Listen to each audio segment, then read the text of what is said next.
Is your Berkey water filter spigot leaking? Is it leaking from just underneath the hole?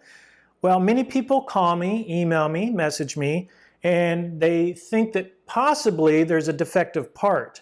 But I will tell you, 95% of the time, it's not the part that's defective.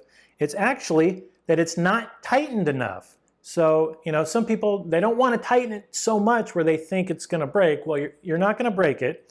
You just need to hand tighten it a little more, and I also have a trick for you that has worked for us, okay? Actually, these spigots last a long time. We've had a Berkey light for over 10 years. We've only replaced it one time, and that was because, the washers were getting really worn down. So actually, I could have just bought the washers, but we got the whole thing. So here's what you do. You put the first washer on just like this on the spigot, and when you put it in, I don't want you to turn it up like this. I want you to turn it on its side, okay? And then you take the other washer, and you put it on the inside, okay?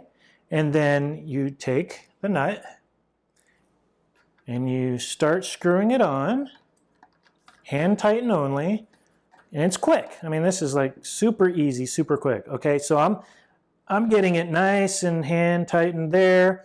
But I want you to take it one step further. I don't want you to wrench on it and over tighten it, but hold the nut on the inside and then turn the spigot clockwise just like this.